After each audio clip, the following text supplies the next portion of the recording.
Vamos a abrir nuestras Biblias, por favor, en la segunda carta de Pablo a Timoteo.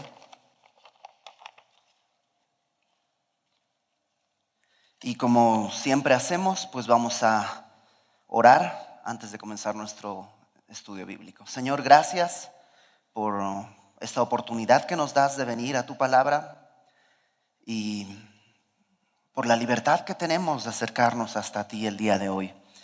Queremos rogarte que con tu Espíritu Santo tú hagas esa obra en nuestros corazones, una obra que pueda hacerse evidente para todos los demás, Señor, y podamos ser luz llevando fruto para tu gloria. Te lo pedimos en el nombre de Cristo, nuestro Salvador. Amén.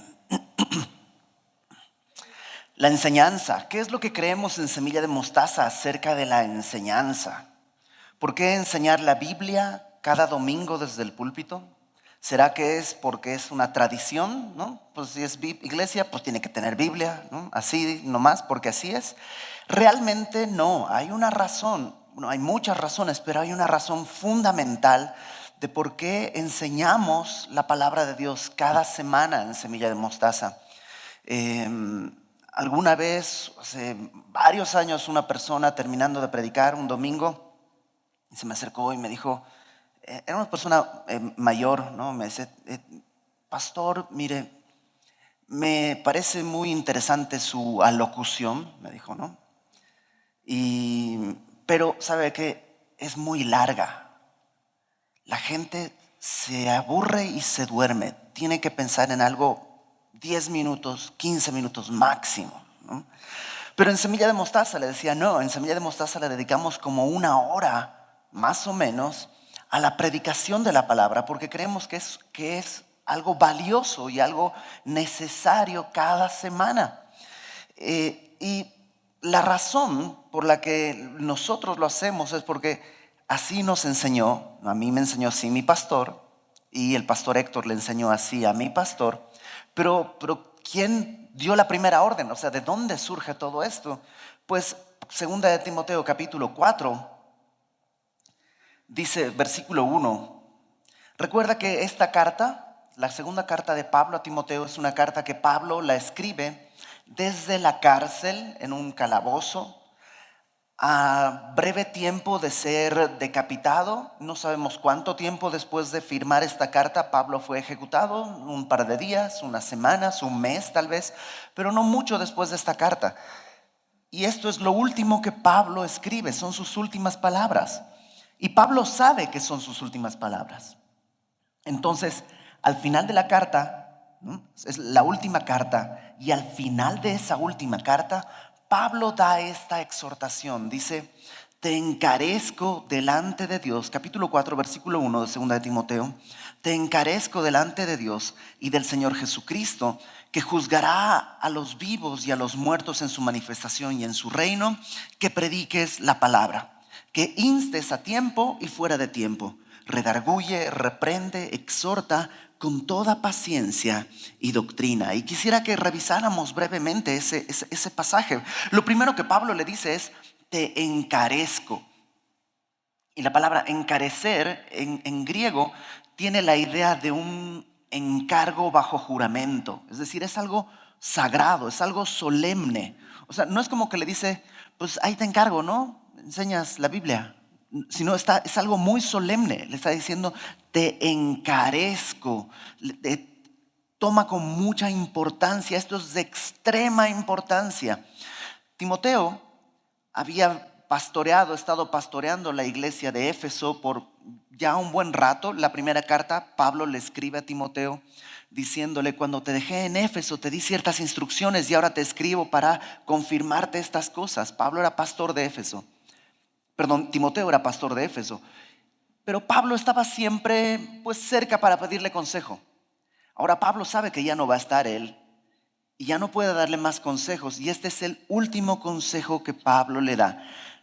Timoteo, toma en cuenta esto. Te encarezco solemnemente. Te exhorto a ¿qué cosa?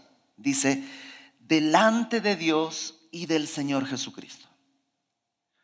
Pablo no va a estar. Por tanto, no es una instrucción que tiene que guardar mientras Pablo vea.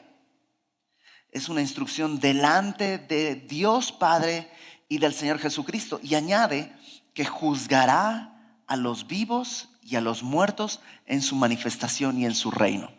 Básicamente lo que Pablo le dice a Timoteo es: Timoteo, no lo hagas para mí. Te mando a que prediques la palabra, pero no para mí, yo ya no voy a estar. Pero sí hazlo delante de Dios, delante del Señor Jesucristo, que es quien va a juzgar a vivos y muertos. Todo lo que hacemos va a ser presentado delante del Señor. Sí, aquellos que hemos sido salvos, aquellos que hemos creído, no seremos juzgados para salvación. Nosotros, los que hemos creído, ya fuimos juzgados en la cruz. En la cruz ya fuimos juzgados, ya fuimos encontrados culpables y ya fuimos condenados en la cruz, en Cristo. Por tanto, ya somos salvos. Aún así, todo lo que hagamos será presentado delante de Dios para ser aprobado o para ser desechado. Todos vamos a comparecer ante el tribunal de Cristo, dice Pablo, para que se juzgue las obras que hicimos mientras estuvimos en el cuerpo. Entonces Pablo le dice a Timoteo: ten una perspectiva eterna. Este mandato no cambia porque el juez no va a cambiar. El Señor Jesucristo, que va a juzgar a vivos y a muertos, va a regresar. Ahí dice en su manifestación, habla de su regreso, en su reino. Él va a regresar y va a regresar con recompensa o con pérdida. Con eso en mente, te mando una sola cosa: predica la palabra. Versículo 2 le dice, ¿qué es lo que Pablo le encarece? Que prediques la palabra. Ese es el mandato. Ese es el mandato que Timoteo debe tener en mente. Y es un mandato interesante porque le dice que prediques. La palabra predicar habla de anunciar. Es como un heraldo. No sé si tú, por lo menos en las películas, ¿no? Si viste Cenicienta alguna vez, el heraldo es ese hombre que va delante del rey, ¿no? Pueblo de México, el rey está buscando esposa para su hijo y no sé qué, ¿no? Ese es el heraldo, el que va delante con un mensaje que es importante que todos oigan. Se para y anuncia ese mensaje. El resto del pueblo tiene que escuchar ese mensaje. Y es esa la idea que viene cuando Pablo le dice: predica la palabra. Predica, anuncia. No dice hagan mesa redonda, grupos de 3 y discutan a ver a qué conclusión llegan. Por eso en Semilla lo que hacemos es predicar la palabra. Está una persona en el púlpito y desde aquí anuncia un mensaje. No lo sometemos a votación. Bueno, esto es lo que ¿quién? Le vamos a levantar la mano. No es una mesa redonda, no es un foro, no es un panel de discusión, es una prédica. Alguien está delante de la otra gente anunciando, ¿qué cosa? Dice ahí que prediques la palabra. ¿Qué palabra? Bueno, esto de la palabra es una forma de hacer referencia a todo el mensaje de Dios. Anuncia todo el mensaje de Dios. Timoteo, tu opinión puede ser muy bonita, pero no nos interesa. Timoteo, tus puntos de vista pueden ser muy acertados, pero no es lo que tienes que predicar. Lo que tienes que predicar es el mensaje. Y esto es bien importante porque lamentablemente el día de hoy hay muchos púlpitos que tienen un mensaje con la palabra y no es lo mismo. Una cosa es que tenga un mensaje con la palabra o que un mensaje cite la palabra. Otra cosa es que se predique la palabra. No sé si cachas la diferencia. Lo importante es presentar el mensaje, anunciar el mensaje sin ninguna alteración. Eso es lo que se llama predicación expositiva. Y en Semilla creemos que la manera de de predicar debe ser así, debe ser predicación expositiva. Y eso es, pues en primer lugar, predicación, lo que te acabo de decir, es el anuncio, no es una mesa redonda, no es un foro de debates, es alguien parado aquí predicando, anunciando algo. Y expositiva, predicación expositiva, quiere decir que se expone lo que está en el texto. Que lo que vamos a tomar es un texto, de ahí va a surgir el tema del mensaje, de ahí van a surgir las partes del mensaje y de ahí van a surgir las aplicaciones del mensaje. Lo que voy a tomar es esto y exponerlo delante de la gente. No es predicación impositiva, en la que yo impongo al texto mis opiniones, sino yo saco de aquí esto y lo pongo delante de la gente. Esa es la predicación, el tipo de predicación que creemos. Hay un pastor en Estados Unidos que dice acerca de el rol de la predicación expositiva, el rol que debe tener en la iglesia. Dice, donde Dios está explicando algo, tenemos que ayudar a la gente a comprenderlo. Hay partes donde Dios explica y nuestra tarea como pastores es ayudarle a la gente a entender lo que Dios está explicando. Donde Dios está advirtiendo algo, tenemos que ayudar a que la gente sienta la urgencia y el peso de esa advertencia. Donde Dios quiere conseguir nuestro amor, tenemos que ayudar a la gente a sentir la fuerza de su amor. Cuando Dios nos está corrigiendo, tenemos que mostrar a la gente que está yendo por el camino equivocado y tenemos que decirles, estás por el camino equivocado y debes regresar al buen camino. Donde Dios está consolando a la gente, lo que queremos es que la gente sienta la seguridad y la calidez del consuelo de Dios. Eso es lo que es una predicación expositiva. Hay otro pastor, Tony Clark, que dice, la predicación no solo es decir lo que la Biblia dice, sino que signifique lo que en la Biblia significa. Y pone un ejemplo. Todos conocemos la historia de José el Soñador.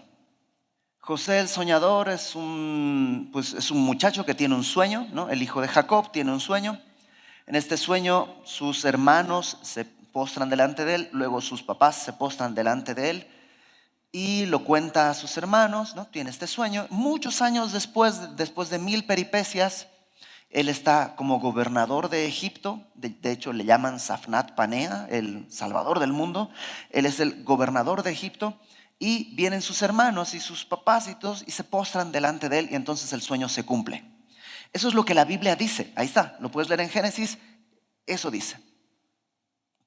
Pero lamentablemente de ahí muchas enseñanzas parten a, por eso debes soñar, que no te dé miedo soñar, sueña. Y persigue tus sueños y así como José, no importa si pasa mucho tiempo, no importa si pasan muchas pruebas, un día Dios cumplirá tus sueños. Ok, partimos de lo que la Biblia dice, pero no llegamos a lo que la Biblia quiere decir. En ningún momento ese pasaje pretende decir sueña. Eso es de Luis Miguel. Lo que está hablando toda la historia de José es acerca de la fidelidad de Dios, no de la necesidad. Entonces, no sé si te das cuenta. Podemos tomar un texto sin alterar el texto que dice, alterar el significado. Y la predicación debe mantener el sentido que Dios tenía desde el principio. Déjame ponerte otro ejemplo. Y este ejemplo es de un hombre que fue muy valioso de muchas maneras a la iglesia, pero que tenía este problema. Estoy hablando de San Agustín. San Agustín, cuando hablaba de la historia del buen samaritano, ¿no? que el Señor Jesús presenta en Lucas 10, no sé si conoces la historia, pero habla de un judío que está, dice, descendiendo de Jerusalén a Jericó, y en ese camino es asaltado, ¿no? Lo golpean unos ladrones, le roban todo, lo dejan tirado ahí en el camino y pasa un sacerdote, pasa un levita, básicamente pues no le dan importancia, lo dejan tirado. Pasa un samaritano, que judíos y samaritanos no se llevaban entre sí, pero este samaritano lo ve tiene compasión, le venda las heridas, lo unge con aceite, lo sube en su cabalgadura, lo lleva hasta un mesón, le dice al mesonero: te doy 2 monedas para todo lo que requiera, tengo que irme, pero voy a regresar y entonces te pagaré lo que sea que se necesite. Y San Agustín decía: en esta escena vemos la redención. Este hombre representa la humanidad que desciende de Jerusalén, la casa de Dios. Jerusalén es la ciudad de Dios. Del lugar donde está el Señor, desciende a Jericó. Eso representa cómo la humanidad ha caído en pecado. Ha descendido de donde estaba, ha caído. Y en el camino ha sido asaltado. ¿Por quién? Pues los ladrones son el diablo y sus ángeles, que lo despojan, ¿no? Le quitan al hombre su inmortalidad. Ahora el hombre pecador es un hombre mortal y debe morir.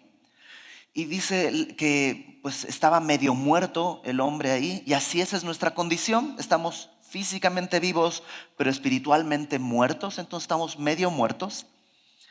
El sacerdote y el levita que pasan, pero que no ayudan a este hombre, son el ministerio del antiguo pacto, ¿no? La ley que no puede hacer nada para rescatarnos.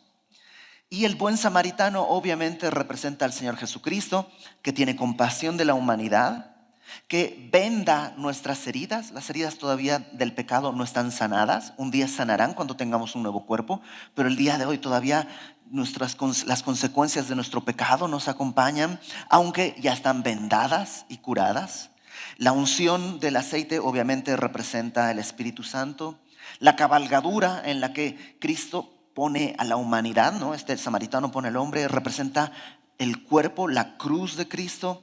El mesón donde llega es la iglesia, y Cristo nos entrega al cuidado de la iglesia y dice: me voy a ir, pero voy a regresar. Entonces habla obviamente de su regreso, y el mesonero, según San Agustín, es el apóstol Pablo, quien se encarga de escribir toda la doctrina por medio de la cual somos cuidados. Ahora, cuando tú escuchas eso, si nunca lo has oído, dices: órale, está muy padre. Sí, pero eso no es lo que dice el texto. O sea, no es una herejía. Toda esta, ¿no?, esta alegoría no es una herejía. No estamos diciendo algo que es contrario a la enseñanza bíblica, solamente que no está en ese pasaje. Porque ese pasaje, el contexto de ese pasaje es que le dicen a Jesús: ¿cuál es el primer mandamiento? Y él dice: amarás a Dios por sobre todas las cosas y a tu prójimo como a ti mismo. Y entonces el fariseo que le está haciendo la pregunta dice: pero para saber quién es mi prójimo, no sé a quién podré amar, porque no sé quién es mi prójimo. Y entonces, para hablarle de quién es su prójimo, Jesús cuenta esta historia: que un samaritano que era enemigo del pueblo de Dios, enemigo de los judíos, es el único que ve a este pobre hombre tirado en el piso y lo cuida y se comporta como su prójimo. Jesús no está queriendo hacer una historia de la redención, no está queriendo hacer una alegoría de ese tipo. Está contando algo mucho más sencillo. Al momento de la enseñanza, nosotros debemos tener cuidado de que sí, suena muy bonito, pero no es lo que el texto dice. El texto está queriendo enseñar otra cosa. Entonces, cuando Pablo le dice: te encarezco, predica la palabra, está enseñándole a Timoteo que lo haga de esa manera, fiel al mensaje que él ha recibido.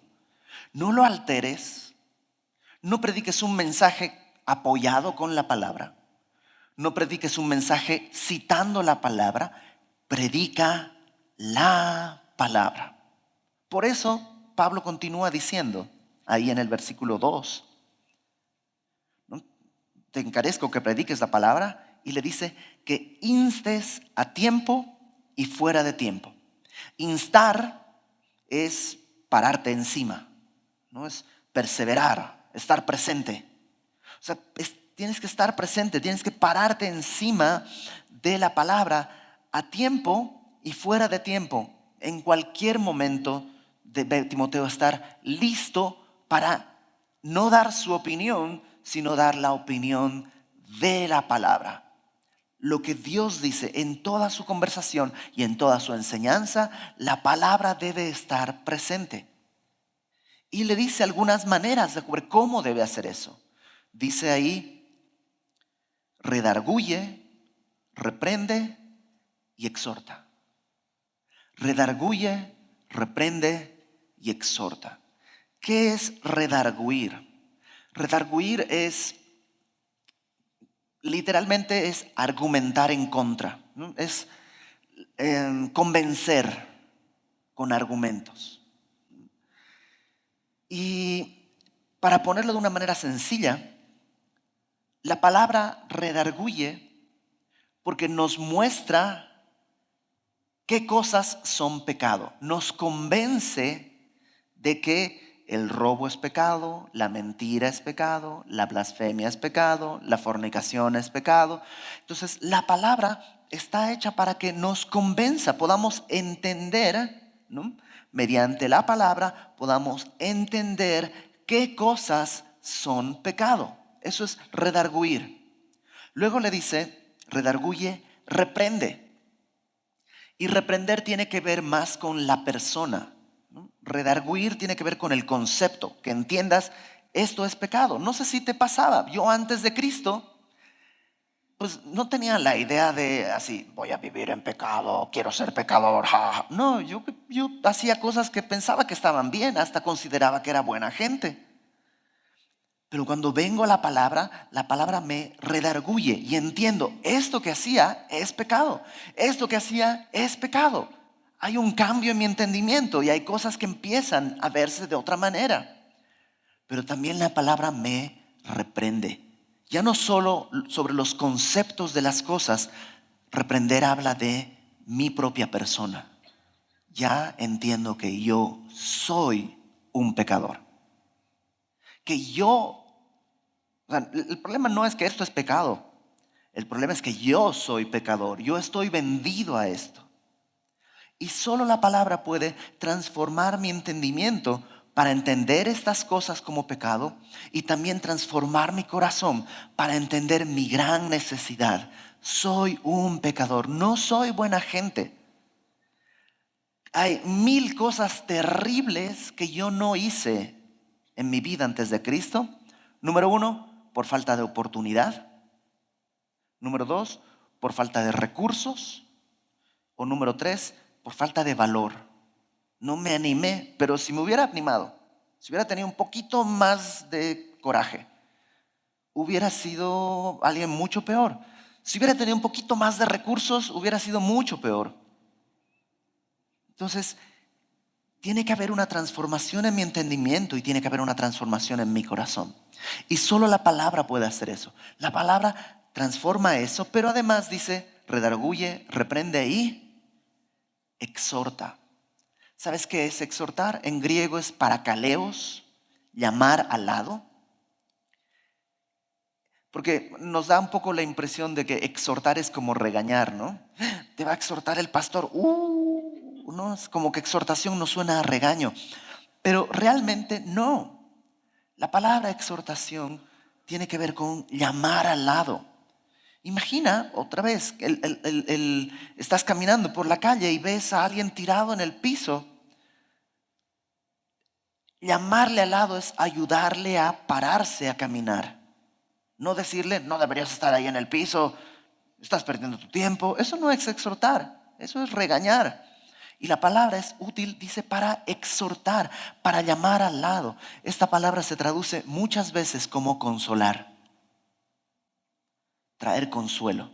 Y sí, cuando entiendes que muchas de las cosas que haces son pecado y cuando entiendes tu naturaleza como pecador, vas a necesitar el consuelo de Dios. Porque Dios, una vez que te ha mostrado quién eres, también se revela quién es Él. Y Él dice, sí, eres eso, pero yo he pagado por ti. Así como estás, no para tenerte así, sino para transformarte. Y ese es un gran consuelo. Y ese consuelo no va a venir de otro lado. O sea, a una persona que está en su corazón lastimada por su propio pecado, no le puedes decir, bueno, mira, las cosas van a mejorar pronto. Al final de la tormenta siempre sale el sol. O sea, otra vez, volvimos al sueño. Eso no es el mensaje de Dios. El mensaje de Dios es mucho más profundo, es mucho más rico, es mucho más, en ciertos sentidos, es mucho más real que un mero optimismo. Y eso solo se tiene a través de la exhortación de la palabra. Pero la exhortación de la palabra tiene un pequeño detalle. No siempre es tan rápida como quisiéramos. No siempre es tan rápida como quisiéramos.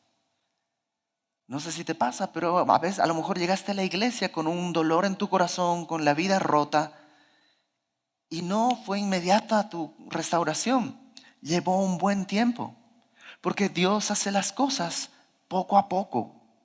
¿Para qué? Vayamos valorando, para que vayamos sintiendo el toque de su poder en nuestra vida. Por eso le dice Pablo a Timoteo: redarguye, reprende, exhorta con toda paciencia y doctrina. Y es importante entender eso. No, ¿cómo decirlo? La enseñanza de la Biblia no es una receta. De hecho, la Biblia misma está escrita de una manera extraña. ¿No? Sí, no quiero sonar irrespetuoso o algo así, pero digamos, si yo hubiera escrito la Biblia, yo hubiera puesto por capítulos así, ¿no? Por secciones. Primera sección, matrimonio, ¿no? Primer capítulo, problemas económicos en el matrimonio. Segundo capítulo, problemas con la suegra, digamos, ¿no? Tercer capítulo, problemas con los hijos. Cuarto capítulo, problemas con los vecinos. Y le hubiera puesto así: ¿tienes problemas económicos? Bueno, número 1, haz esto, esto, esto, esto. Número 2, haz esto, esto, esto, ¿no? Segunda sección, hijos. Problemas con sus padres, problemas en el colegio, bullying, ¿no? Todas cosas son importantes. Tercera sección, problemas en el trabajo. Tal vez yo la hubiera escrito así y diría yo, es más útil. Porque así cuando tengo un problema en mi matrimonio o con mis hijos, pues nomás voy índice, matrimonio, matrimonio con los... Acá página 327, a ver, paso número... Sería más fácil, pero ¿sabes? Eso no me establece en una relación con Dios. Eso me establece, pone a Dios como un mero dictador de recetas. Dios nos dejó su palabra de una manera muy extraña. De modo que no encuentras normalmente recetas. Tienes historias. Un hombre que es tragado por un pez. Una mujer extranjera que su marido muere y a partir de eso se une a su suegra. Regresan a Jerusalén buscando quién sabe qué. Tienes poemas. Tienes proverbios, tienes cosas extrañas como el Cantar de Cantares, que tú dices, ¿y eso qué hace en la Biblia? Tienes cartas, de modo que lo que necesitas no es una receta, sino venir a la palabra con paciencia, empezar a leer, no buscando información, sino que el Señor mismo abra su palabra, transforme tu entendimiento y tu corazón. Y eso no sucede de un día para otro. Cuando pues yo viví solo muchos años y un tiempo después de ya vivir solo acá en México, me di cuenta que no hay economía que alcance comiendo en Burger King todos los días. Entonces pues tuve que empezar a cocinar. Entonces le dije a una amiga, ¿no? Pues me tienes que enseñar a cocinar. Y me dice, sí, mira, primero me dijo, pues ponle no sé qué, no sé qué, no sé qué. Y le dice, ponle pues sal. ¿Cuánto? Al gusto. Pues que no, ¿cuánto? O sea, tú dime, una cuchara, media cuchara, si me dices granitos los cuento, pero al gusto implica ¿qué cosa? Que tengo que saber, tengo que probar, tengo que involucrarme en esto. Y, y eso es lo que Dios está dando, nos da su palabra y nos dice, ¿sabes qué? Tómate segunda de Timoteo al gusto, ¿no? Pero ¿cómo, Señor? Tú dime qué hacer. Ve a mi palabra. Me vas a encontrar ahí. Pero ¿dónde? ¿Cómo? Es que no es un asunto de recetas. Y por eso desde el púlpito pasamos ¿cuánto tiempo hablando de paciencia? Años, y no hemos terminado de estudiar toda la Biblia. Ahí vamos, poco a poco. Y a lo mejor tú dices, pero es que en mi vida el día de hoy yo tengo cierto problema que no se ve en Génesis. Pero Dios sabe que necesitas primero una relación con Dios pacientemente a través de la doctrina de su palabra, a través de Génesis o lo que estemos estudiando. Y aunque tu problema no se toque en general, lo que va a ser tocado es tu corazón, y eso es más importante. Acompáñame a Marcos, por favor. Marcos, en el capítulo 4 hay una escena que creo que puede ser de gran utilidad. En Marcos 4 es un capítulo que, léelo en tu casa, tiene todo que ver con la palabra. Es el capítulo en el que Jesús da la parábola del sembrador. ¿Te acuerdas que el sembrador deja su semilla en distintos tipos de tierra, que es el tipo de la palabra y el que recibe la palabra de Dios y todo esto? Pero casi al final, en Marcos 4, versículo 26, mismo contexto, la palabra de Dios narra una historia. Marcos 4, 26 decía además: así es el reino de Dios, como cuando un hombre echa semilla. Por el contexto sabemos que la semilla es la palabra, ¿no? Un hombre echa semilla en la tierra es el corazón del hombre. Por el contexto Jesús mismo nos lo interpretó unos versículos antes. Un hombre echa semilla en la tierra y duerme y se levanta de noche y de día, y la semilla brota y crece sin que él sepa cómo, porque de suyo lleva fruto a la tierra, primero hierba, luego espiga, luego grano lleno en la espiga, y cuando el fruto está maduro, enseguida se mete la hoz, porque la siega ha llegado. ¿Sabes qué está diciendo el Señor Jesús? Tú siembra la parábola. Pero ¿cómo funciona eso? No sé. No conozco el proceso, pero funciona. No tienes que hacer nada más que sembrar la palabra y tener paciencia, espera. Dice, este hombre se va, duerme, pues tiene una vida normal, y la semilla solita lleva todo lo necesario. Y en ella dice en el versículo 28, de suyo lleva fruto la tierra, y empieza primero hierba, ¿no? Y así de a poquito dices, pues como que ya le va cambiando el color a mi vida, ¿no? Así, ya un poquito va verdeando, ¿no? Luego de la hierba dice espiga, ¿no? Ya creció, ya hay como en un trigo, ya está ahí la ramita, ¿no? Luego dice grano lleno en la espiga, y así. Por eso, cuando viene esa semilla, normalmente no vamos a terminar un mensaje diciendo, así que toma estos pasos para que tu matrimonio sea exitoso. O si hacemos nuestra conferencia sobre finanzas, no vamos a decirte, estos pasos te harán rico. La única manera de hacerte rico que yo conozco es cuando te haces así y dices, ay, qué rico. Es lo único que en realidad funciona. Dios quiere revelarse a tu vida. Y como iglesia creemos que nuestra labor es predicar la palabra, enseñar la palabra. Pero cuando le dice Pablo a Timoteo que prediques la palabra, habla también de todo el mensaje de Dios. Y el día de hoy es muy común la predicación por tópicos. Y no es que esté mal, de hecho esta serie que estamos teniendo es una predicación por tópicos. Entonces no es que está mal, pero normalmente en Semilla vamos verso a verso, capítulo a capítulo, libro por libro. ¿Por qué? Acompáñame a Hechos, por favor. Hechos capítulo 20. Hechos 20.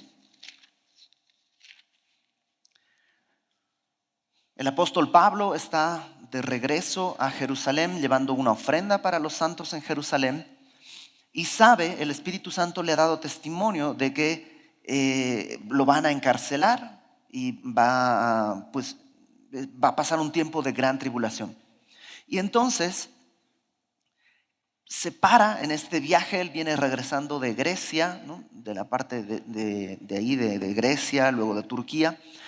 Hace una parada en la playa de Mileto, y desde Mileto manda a llamar a los pastores de Éfeso porque tiene algo que decirles. Entre otras cosas les dice, yo sé que no me van a volver a ver.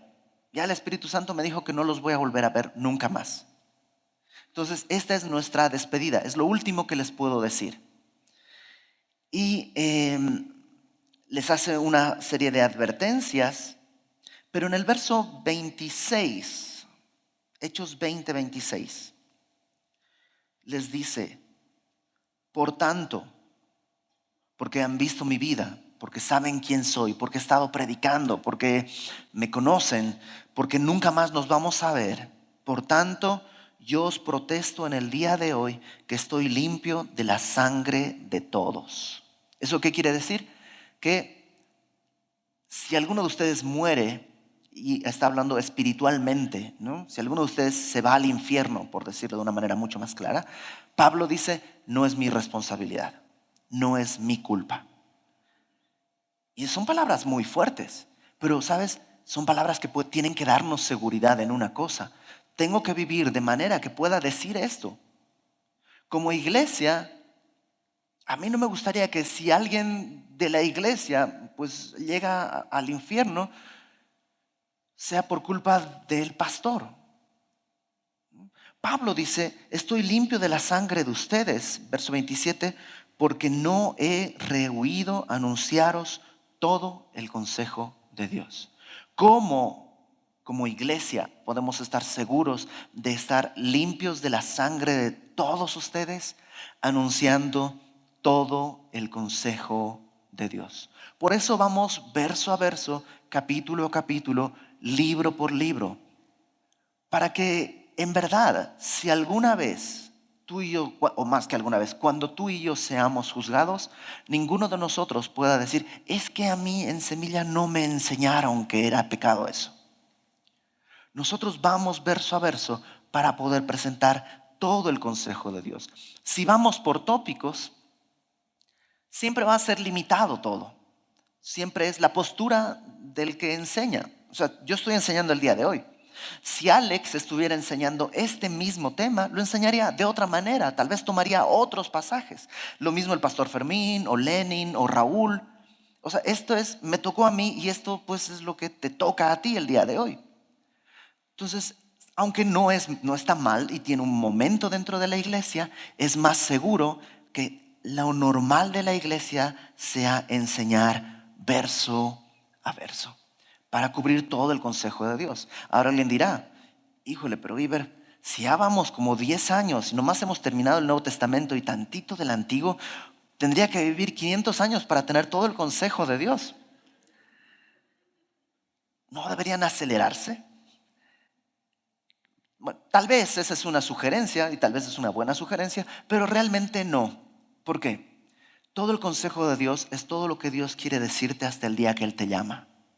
Por ejemplo, Pablo en este momento no les predicó Apocalipsis a los de Éfeso. No estaba escrito Apocalipsis. No estaba escrito Segunda de Timoteo. No estaban escritas muchas cartas. No estaban escritos algunos evangelios. Entonces, no habla de enseñar. A lo mejor sí, algunos de nosotros vamos a ser llamados al Señor antes de que en Semilla le demos una vuelta a la Biblia. No importa, si como iglesia hemos sido fieles en la enseñanza, hemos recibido todo el consejo que Dios tenía para nosotros. Ahora, déjame voltear la tortilla, porque ya te dije la responsabilidad que como pastores tenemos de enseñar la palabra, no un mensaje con la palabra, sino la palabra, de presentarnos delante de Dios, que va a ser nuestra responsabilidad. O sea, mi pastor está el día de hoy aquí, pero hay días en que él no está, entonces no tengo que presentarme: híjole, tengo que estudiar, es que va a estar mi pastor, no va a estar, pues ahí le voy improvisando. No, esto es delante de Dios. Ya te hablé de nuestra responsabilidad, pero acompáñame por favor a Hechos 17 y déjame pasarte el balón a tu cancha. En Hechos 17, versículo 11, Pablo llega a Berea, una población ahí en Macedonia, y dice en el versículo 11, y estos, los de Berea, eran más nobles que los que estaban en Tesalónica, pues recibieron la palabra con toda solicitud, escudriñando cada día las Escrituras para ver si estas cosas eran así. Y esa es tu responsabilidad, como hicieron los de Berea. Y yo siempre que leía eso ponía un énfasis bien grande en la segunda parte de ese mandato. La segunda parte es escudriñando cada día las Escrituras para ver si estas cosas eran así. Y yo siempre tenía un gran énfasis ahí. Y creo que sí, es importante. O sea, es importante que todo lo que yo o cualquier persona que esté en este púlpito, tú lo examines. Ojo, no que opines al respecto, porque así como mi opinión, tu opinión tampoco es relevante. Examinar habla de ver si Dios está opinando eso mismo. No si tú o yo, sino examinar en las Escrituras a ver si eso que están diciendo en verdad es cierto, en verdad es la Biblia, en verdad es el consejo de Dios. Esa es tu responsabilidad. El día de hoy hay un montón de falsos pastores, de gente que está enseñando disfrazada de la Biblia doctrinas muy raras, muy extrañas, en iglesias que están atascadas de gente. Y sí, decimos, oh, sí, tal pastor, sí es un falso profeta, tal pastor, sí, qué vergüenza, no sabe la Biblia. Sí, sí es cierto, pero sabes, parte de la responsabilidad también está en la gente que está escuchando eso y que está sosteniendo ese ministerio. Y en Semilla también es tu responsabilidad. Pero te dije, son dos cosas. Uno, examinar, y esa es la parte, creo yo, fácil. La parte de examinar, por lo menos a mí, me viene muy bien. Yo puedo estar todo el día ahí leyendo y buscando y a ver si es cierto. O sea, me encanta esa parte. Y creo que es fácil examinar las Escrituras para ver si lo que me enseñan es cierto. Pero creo que lo más difícil es la primera parte. La primera parte que Pablo o Lucas dice aquí en el libro de Hechos es que recibieron la palabra con toda solicitud. La examinaron, pero mientras la iban examinando, la recibían con toda solicitud. Eso es recibirla con interés. Otras versiones traducen con disposición, sin ningún prejuicio, sino que la abrazaban. No porque lo dijo el pastor de Semilla, sino porque examinándolo veo que en verdad es el consejo de Dios. Déjame terminar con una cosa. Regresa a 2 de Timoteo, por favor. Comenzamos en el capítulo 4, cuando Pablo le dice: te encarezco delante de Dios y del Señor Jesucristo, que juzgará a vivos y a muertos en su manifestación y en su reino, que prediques la palabra, que instes a tiempo y fuera de tiempo, redarguye, reprende, exhorta con toda paciencia y doctrina. Pero eso viene de algo. O sea, Pablo no empezó 2 de Timoteo 4 de la nada, viene de algo. Y fíjate lo que viene justo detrás. ¿Por qué tanto énfasis en la palabra? La verdad, el día de hoy no sería útil que tuviéramos cursos sobre, no sé, manejo de tu economía, cursos sobre nutrición, ¿no? ¿Verdad? Sería útil. No son cosas malas, como educar a mis hijos, hay muchas cosas que son en verdad útiles. ¿Por qué tanto énfasis en la palabra? Pues justo antes, en el capítulo 3, en el versículo 16, Pablo le dice a Timoteo: toda la escritura es inspirada por Dios. Y la palabra inspirada aquí no es como cuando decimos me inspiré para hacer un cuadro o me inspiré para una canción. No, la palabra inspirada aquí es una sola palabra. Inspirada por Dios es una sola palabra en griego que literalmente habla de la respiración de Dios.